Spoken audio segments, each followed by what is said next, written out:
Gordon, can you explain, as we look at the protests today, can you explain Tiananmen Square? A lot of Americans, even though it's not that long ago, have kind of forgotten it, or all they know is that one picture you see online of that brave soul standing in front of a Chinese tank. What were they about? What happened?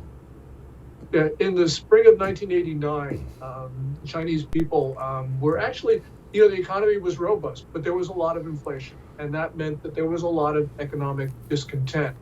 And the Chinese people used the passing of Hu Yaobang, a communist leader, as an excuse to, quote unquote, mourn. There were protests in about 370 Chinese cities, including the capital.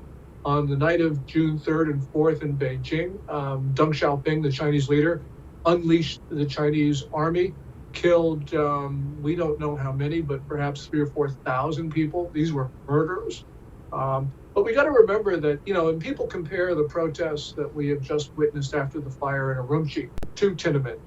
But in Tiananmen, and in 1989, those protesters, they weren't saying, let's get rid of the Communist Party. They just wanted the Communist Party to open up. This time, however, Jesse, immediately after that fire, you heard people across China shout, look, down with Xi Jinping, down with the Communist Party. So we now have a revolutionary mood among the Chinese people.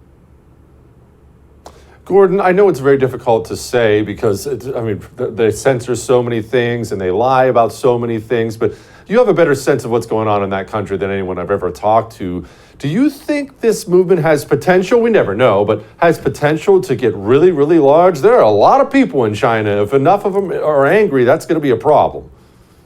Yes, and I think that we will see continuing protests. And the reason is, after that fire on November 24th, we saw protests across China, north and south, east and west, across the major universities. There was no organization, there were no leaders, there was no coordination. The reason those protests sprung up spontaneously was because people across China felt the same way. So they reacted the same way. And that means we could see this again because the people right now are unhappy. There's not only the economic problems that you referred to, but there's just also just discontent with Chinese communist rule. So there will be an unstable China going forward. And I think this will remain unstable until the Communist Party is overthrown. Don't miss Jesse Kelly Breaks History, Che Guevara, the latest episode of a new series available now exclusively for First TV supporters. Visit the First TV app or thefirsttv.com to subscribe and start watching today.